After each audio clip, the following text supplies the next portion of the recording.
Hey again, guys. Do you know what I like to do on a Sunday morning? I like to have some coffee and make a response for Mr. Fisher Bike, Jason. I don't do a lot of video responses. Sometimes they're difficult for me, or it's a subject I struggle with. So if it's something that fires me up or is relatively easy for me to grab the cards I need or whatever, then I will participate. But I do like to support and participate as much as possible.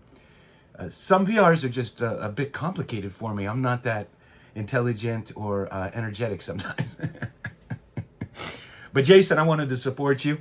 So I'm going to talk about my YouTube habits and my collecting journey. I've gone over so many times, so I apologize if any of it is redundant and you've already heard it. But drinking out of my Volvo mug here. I have two of these. And coffee just isn't the same if they're not clean, and I could drink out of them. But they're usually clean. My wife worked for Volvo, and I had the opportunity. She would bring home prototypes and stuff. Like, if they were building cars there, some prototype, they would have a test car, and she would get to drive them sometimes. And she brought home this SUV they were working on. There were only two in the whole country, two of these prototypes, one I think in California and one out here. And it was a little SUV, electric, that did 0 to 60 in 3 seconds. It was like a little rocket ship. And she brought me home a Polestar one time to check out. Beautiful car. You might see the ads for Polestar 2 now. They spun off from Volvo, but it's an amazing car. And I wasn't really into electric cars until she worked there, and I got to ride in some. And they have brakeless technology, where as soon as you take your foot off the brake, off the accelerator, it'll stop on its own, and so you never need to hit the brake. It's pretty insane, and the power is just immediate. You know, with a gas engine, it's there's that little delay before you fly. With electric, you just touch it and you fly back. But I digress.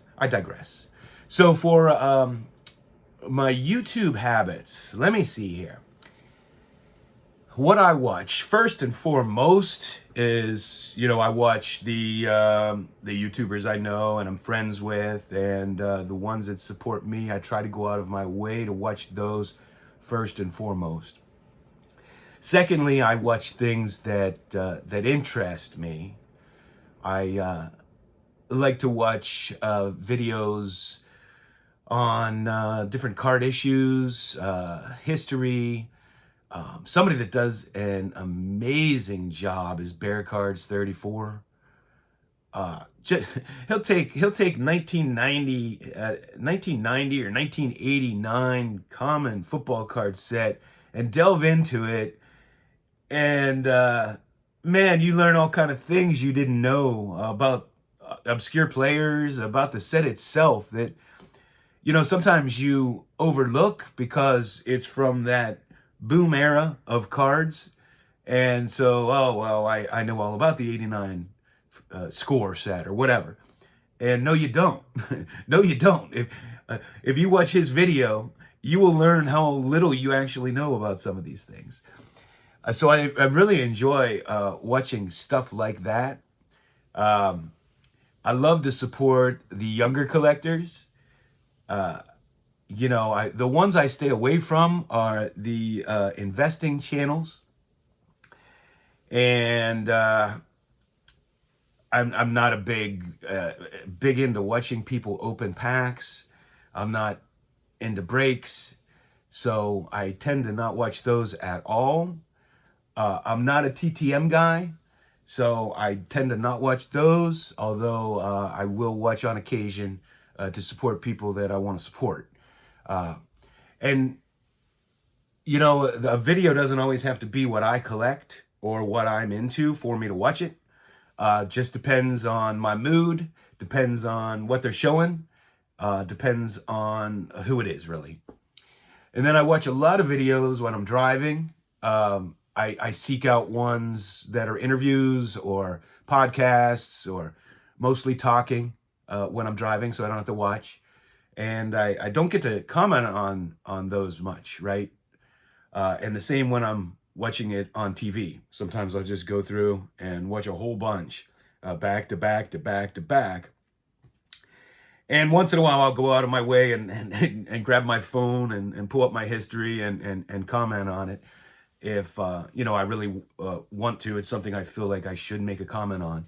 But for the most part, I might be laying in bed late at night by myself when my wife's out of town, just watching them, maybe even falling asleep to some, and watching it in the morning while I'm having my coffee on the TV, stuff like that. So that's pretty much it. Love to learn new things, learn about new sets, rediscover sets I had or cards or players. Then in addition to card videos, I watch a lot of sports. I'll watch old games. Love to watch old games, or they have a lot of radio games on there. Sometimes when I'm in my card room sorting cards, I will put one of those on and just listen to an old game. Love to learn about old players from any sport. So watch all kind of stuff along those lines as well. Sometimes I, go down these rabbit holes. And of course, if I learn about an obscure player or something, I look them up. I just did a video on Hans Lobert, and I had heard his name pronounced two different ways. So I'll look up to see if I can find him saying his name anywhere, a player, not just him, but other players too, to see how they pronounce their name. Because like with Johnny Evers, a lot of people pronounce it Evers, and I thought I was pronouncing it wrong all these years. And so I started pronouncing it Johnny Evers. But then I heard Branch Rickey, who played, with him, and he calls him Evers. So I went back to calling him Evers. Growing up, it was Honus Wagner. And, then I learned it's really pronounced Honus, stuff like that. So that's pretty much what I look up on YouTube. As for my collecting journey, man, I go way back. I'm what the young people call an OG collector now. So my mom started buying me cards when I was a little kid, and she said I just love looking at them, so she continued to do it. And I was a baseball fan and a card fan as long as I can remember. I can never remember my life before I played baseball or had cards. I honestly can't. And of course, as I grew up, get into high school, got out of it a little bit. You're having fun and coming to that time frame. And I remember I was a little behind. I think it was 1983 or something, and I had a little neighbor kid, and I would send him, because our store, I grew up in the country, our store, we would walk a mile through the woods, at least, to the nearest store. And I remember giving him money, and I'm like, you can buy yourself something, but go get me some baseball cards. It was 1983, and I hadn't gotten any cards. And he was showing me Tony Gwynn and Wade Boggs rookies, and I'm like, I'm missing out. So I sent him to the store to buy me some packs of those. I have the complete set now. And so I got back into it in like 89, 90. I was buying up a lot of cards at that time. I stopped around, I think in 91. I bought a few cards in 91. Stopped again, was very involved in work, starting my life, and picked it back up. My parents were moving, and I had all my cards. They had this gigantic basement that they didn't really use, and I had all my cards stored there, and they were moving, and called me one day and said, you have to come get your cards. And so I went, I brought them all over, and my wife came home, and they were just all over the house. And she knew I had a baseball card collection, but she did not know the extent of it. And the look on her face, her jaw just dropped. She's like, what is this? And I'm like, I told you I had a baseball card collection, a big one. And she's like, I had no idea it was this big. So it was so much fun to go through all my cards again and start to organize them and find a place in my new house for them. And guess what? eBay was thriving at that point. and I start to get on eBay. Next thing you know, I'm obsessed. I'm selling off old items because I was always a card guy, and I had people would give me old collectibles and stuff that weren't cards, not really things I was into. I'd sell those off to buy new cards, and I'd sell my doubles off.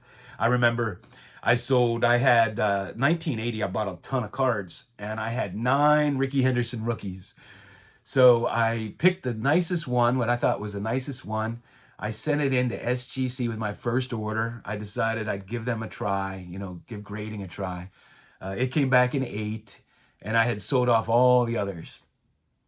I might have, I think I only had one sent in, but I sold them all, and then I regretted it because I always regret when I sell things, even if they're doubles. I almost always regret selling.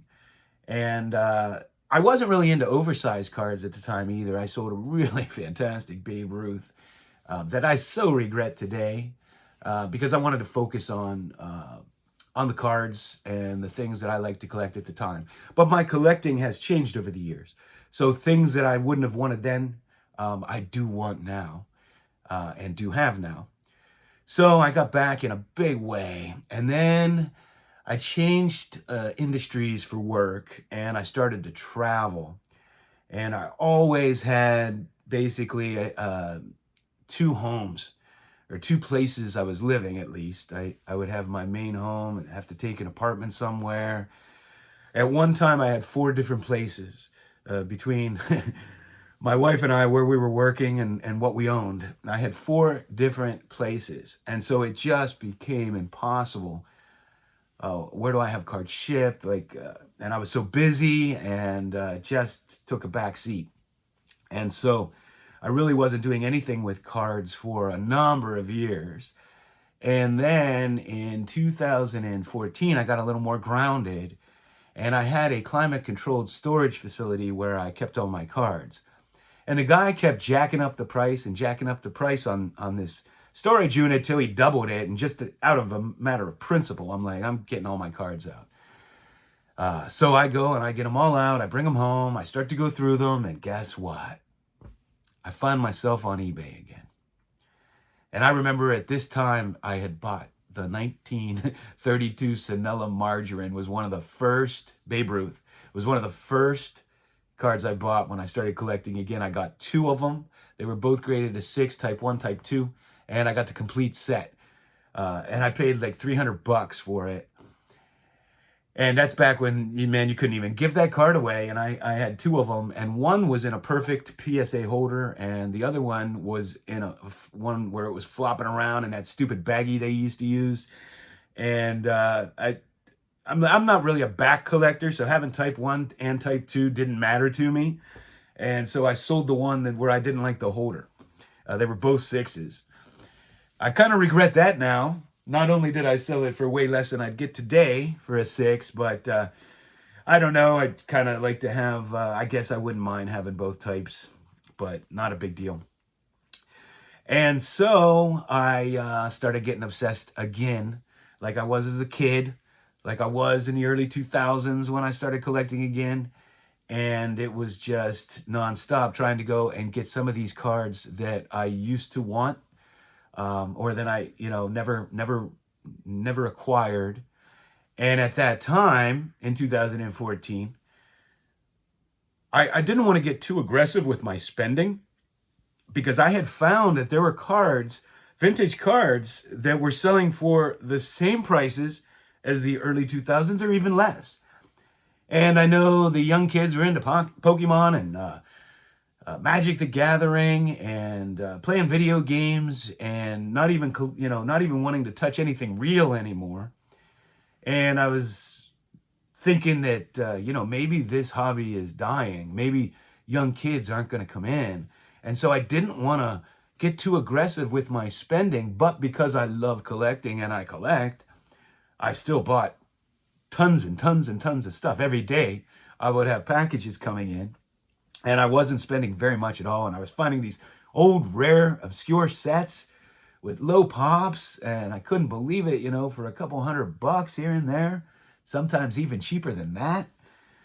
So I was having just a great time And then COVID hit. And like everybody else, I started regretting all the cards I could have picked up for next to nothing that now are really untouchable for me.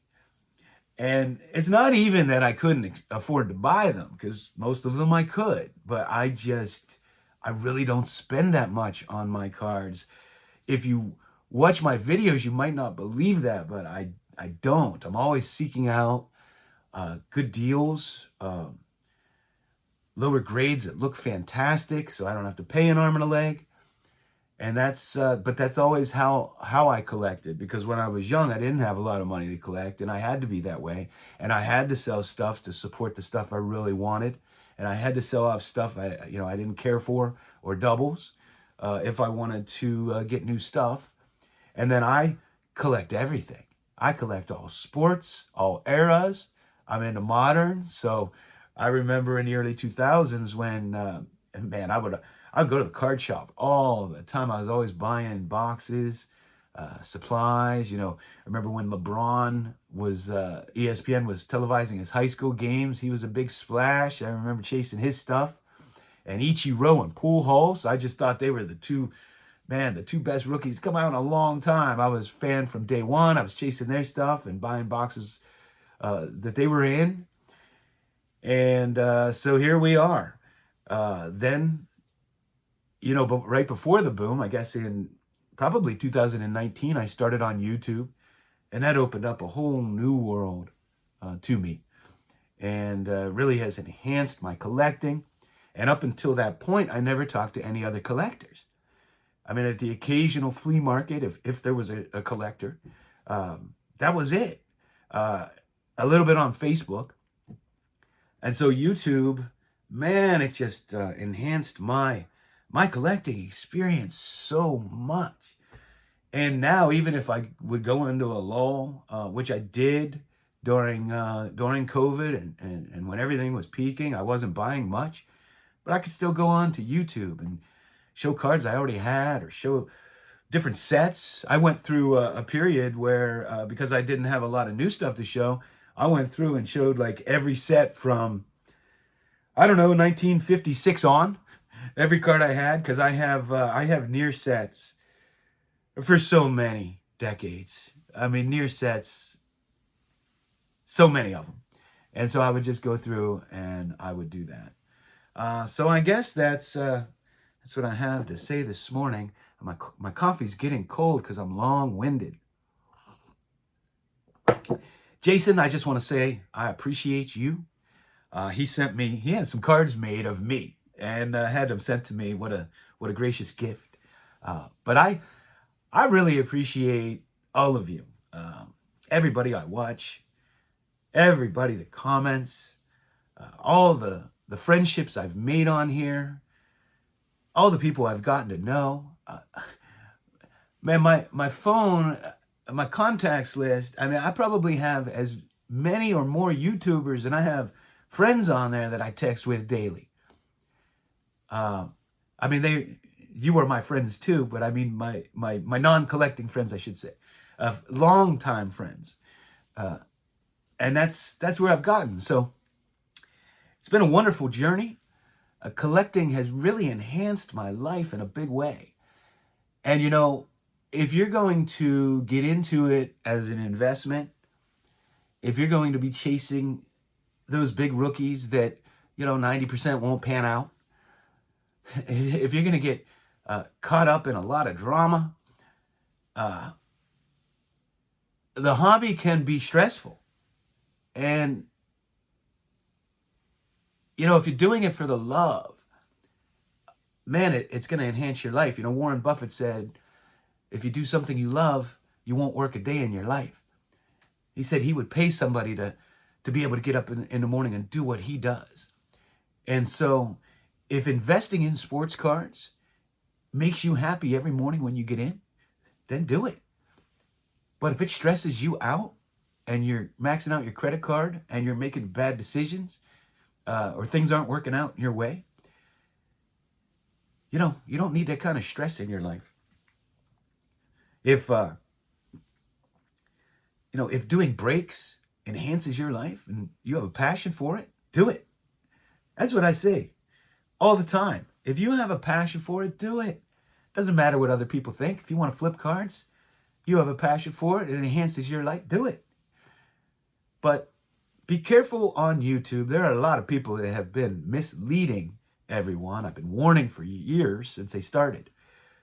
And a lot of people got burned, I think. And I don't think too many people were successful in taking their advice. So be careful with that. I just want to say that because they have taken over the YouTube card community in a big way over us collectors. And it's important to point out, it's not a battle, collectors versus them or anything like that. It's important to point out, I'm a collector. Collecting enhances my life. Getting on YouTube and just doing my thing and interacting with everybody, that enhances my life. If I had to chase subscribers or try to make a living on it, it would be stressful. It would add stress to my life. And for me personally, I don't want that. I want to avoid stress. I've had enough stress in my life for work over the years. My job has always been very, very stressful. And this is my escape. And that's why I never wanted to make it a business. This is my escape. This is my hobby. I invest in stocks with my money to get ahead. And I do cards to get away from life. It's like I come in here, it's a little fantasy world. You know, and I have such a passion for it. I just love it. I could sit and sort cards for hours on end, put them in new holders, whatever. Put checklists, something. I don't do that too often. I need to start though. And my journey is to collect one card from every vintage set ever made. That's my lifelong journey. And I just went ahead and picked some goal that is so hard to achieve that I can do it for the rest of my life. So I'm going to be going through the standard catalog of baseball cards, and I'm going to start to checklist which sets I have, which ones I need. And I think I'm going to start just almost exclusively targeting the new sets that I don't have, those obscure sets, those rare sets, and try to get a card from those sets, from the sets that I don't have. And man, how fun is that? How fun is that? Yes, I know it may never be attainable, right? But so what? It's going to be fun to try. All right, that's what I have. I think I've rambled on long enough. Cafe Bustelo. Great coffee. Thanks for watching.